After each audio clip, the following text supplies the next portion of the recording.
विद्यार्थियों, आज हम बीएससी पार्ट 3 के पेपर 1 क्वांटम मैकेनिक्स का first chapter evaluation of quantum mechanics को पढ़ना प्रारंभ करेंगे। सबसे पहले तो हमको यह जानना बहुत आवश्यक है कि क्वांटम भौतिकी का विकास कैसे हुआ। अभी तक हमने जितनी भी कक्षाएं पढ़ी हैं उनमें हमने फिजिक्स के जितने भी नियमों को पढ़ा है वो सारे चिरसम्मत भौतिकी के नियम कहलाते हैं। थोड़ा सा मैं परिचय जरूर आप लोगों को देना चाहूँगी, क्योंकि अभी तक हमारी जो फिजिक्स थी वो क्लासिकल फिजिक्स थी और अब हम क्लासिकल फिजिक्स से स्विच ओवर करना चाह रहे हैं क्वांटम फिजिक्स पर।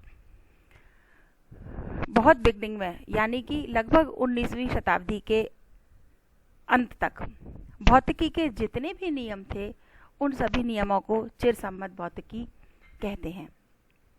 यह माना जाता है कि वो सारे नियम चिरसम्मत भौतिकी के अंतर्गत पढ़ा जाता है। लेकिन चिरसम्मत भौतिकी में दो अवधारणाएं अलग अलग हैं। जैसे हम यह कहते हैं कि चिरसम्मत भौतिकी में द्रव्य और ऊर्जा दो अलग अलग चीज है, दो अलग अलग भौतिक राशि हैं।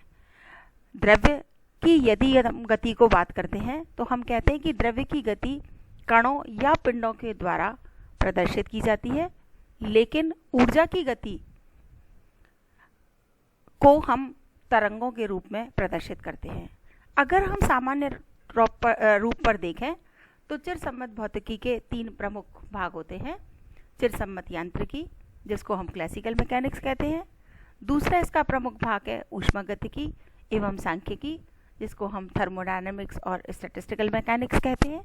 तीसरा इसका प्रमुख भाग है विद्युत चुंबकत्व, इलेक्ट्रोमैग्नेटिज्म। बीएससी फर्स्ट ईयर और सेकेंड ईयर तक आपने इन तीनों भागों के बारे में काफी विस्तृत में पढ़ लिया। लेकिन चिरसम्मत भौतिकी के साथ क्या क्या लिमिटेशंस थी, क्या क्या कठिनाइयां थी, जिसकी वजह से क्वांटम भौतिकी के विकास की आवश्यकता हुई। चिरसम्मत भौतिकी की जो लिमिटेशंस थी उसके लिए वैज्ञानिकों ने लगभग 20वीं शताब्दी में के प्रारंभ में ही बहुत सारे प्रयोग किए गए और उन प्रयोगों से जो प्राप्त परिणाम थे वो चिरसम्मत भौतिकी के आधार पर के नियमों के आधार पर जब उन परिणामों को ऑब्जर्व किया गया तो यह देखा गया कि वो परिणाम चिरसम्मत भौतिकी के आधारभूत नियमों के द्वारा समझाए नहीं जा सके। ऐसे कौन कौन से प्रयोग थे जो कि चिरसम्मत भौतिकी द्वारा नहीं समझाए गए थे? उनमें प्रमुख रूप से था कृष्णिका विकिरण स्पेक्ट्रम, ठोसों की विशिष्ट ऊष्मा, प्रकाश विद्युत प्रभाव, कॉम्पटन इफेक्ट और परमाणुीय क्षेत्र में प्रोटॉन तथा इलेक्ट्रॉन की गति इत्यादि कई प्रयोग थे जिनको चिरसम्मत भौतिकी नहीं समझा पाई। जब चिरसम्मत भौतिकी इन प्रयोगों को नहीं समझा पाई तो और कई वैज्ञानिकों ने, जैसे वीन्स ने, रेले जीन्स ने और भी कई वैज्ञानिकों ने क्लासिकल मैकेनिक्स के इन प्रिंसिपल्स को उपयोग करने को लेकर इन उपयोगों से क्लासिकल मैकेनिक्स के प्रिंसिपल्स का उपयोग कर कृष्णिका विकिरण के को समझाने का प्रयास किया, लेकिन उनको उसमें आंशिक सफलता मिली। उस आंशिक सफलता मिलने के बाद उस तत्कालीन समय में जितने भी वैज्ञानिक थे उनको एक आशा हुई कि इसका मतलब हम इन प्रयोगों को समझा सकते हैं। लेकिन कुछ समय के पश्चात साइंटिस्ट वैज्ञानिक थे प्लैंक, जिन्होंने कृष्णिका विकिरण को समझाया और उन्होंने कृष्णिका विकिरण को जो समझाया वह ऊर्जा के क्वांटीकरण के सिद्धांत के आधार पर समझाया।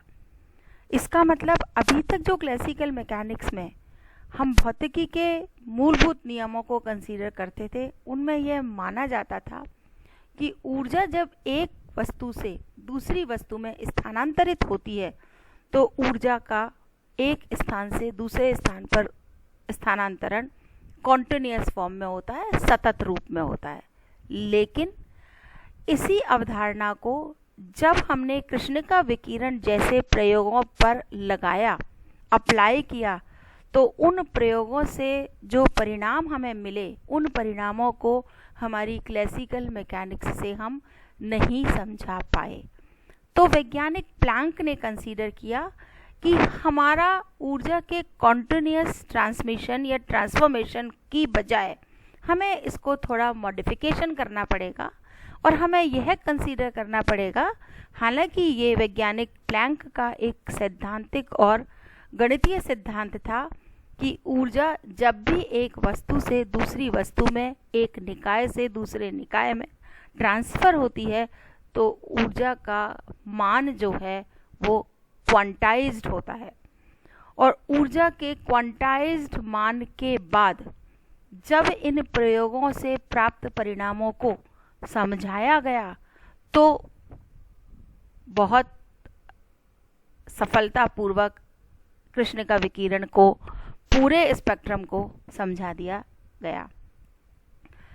1905 में साइंटिस्ट आइंस्टाइन ने भी प्लैंक के इसी ऊर्जा क्वांटीकरण सिद्धांत के उपयोग कर प्रकाश विद्युत प्रभाव की भी सफलतापूर्वक व्याख्या की। प्लैंक के इस विचार से ही यह माना जाता है कि क्वांटम यांत्रिकी का जन्म हुआ। ये थोड़ा सा इतिहास हमें जानना इसलिए आवश्यक है ताकि क्लासिकल मैकेनिक्स में क्या कमियां रहीं और क्वांटम मैकेनिक्स का क्या बेसिक प्रिंसिपल था, उस इन दोनों ब्रांचेज में हम डिफरेंशिएट कर दें।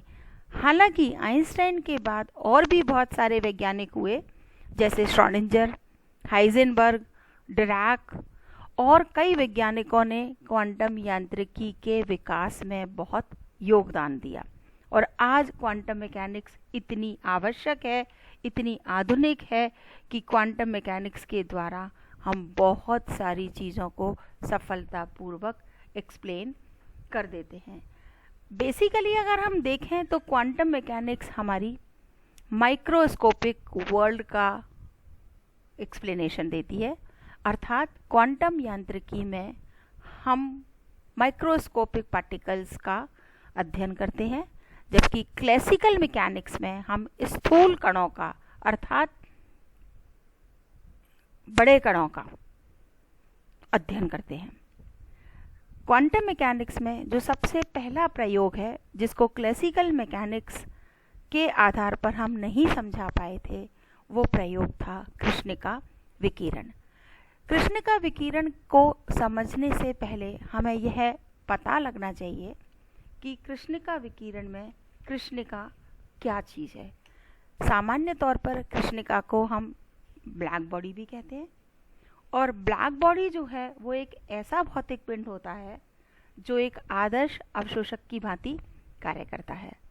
इसका मतलब क्या हुआ आदर्श अवशोषक की भांति, कि यदि कृष्णिका के सतह पर किसी भी प्रकार के विद्युत चुंबकीय विकिरणों को आपतित कराया जाए तो यह कृष्णिका अर्थात ब्लैक बॉडी उन सभी विकिरणों का पूर्ण रूप से अवशोषण कर लेती है। इसीलिए हम कहते भी हैं कि कृष्णिका का जो अवशोषण गुणांक है, एब्जॉर्प्शन कोफिशिएंट है, उसका मान 1 होता है। कृष्णिका के इस हम कह सकते हैं कि इस कृष्णिका को अगर हम ये कंसीडर करें कि अगर मान लो हम इस ब्लैक बॉडी को किसी एक नियत ताप पर गर्म करें तो जिस प्रकार से इसमें यह गुण है कि यह सभी प्रकार के रेडिएशंस को एब्जॉर्ब कर लेती है, उसी तरह से ताप के आधार पर according to based on the temperature इससे जितने भी विकिरण उत्सर्जित होते हैं, यदि हम उन उत्सर्जित विकिरणों का और स्पेक्ट्रमी ऊर्जा का तरंगदैर्घ्य के साथ यदि एक संबंध व्यक्त करना चाहें, एक प्रायोगिक परिणाम अगर हम ऑब्जर्व करना चाहें, तो इसके लिए हमने देखा था कि वैज्ञानिक लूमर और उसके साथी प्रिंगशाइम ने कृष्णिका विकिरण से के लिए भिन्न भिन्न तापों पर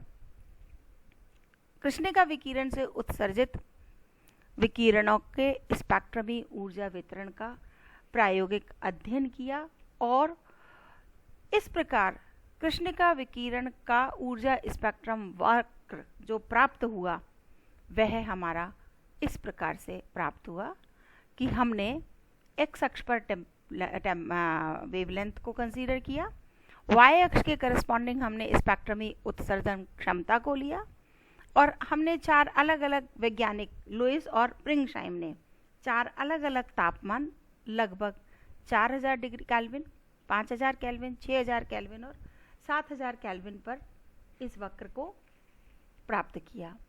इस कृष्णिका ऊर्जा वितरण वक्र की कुछ विशेषताएं थी।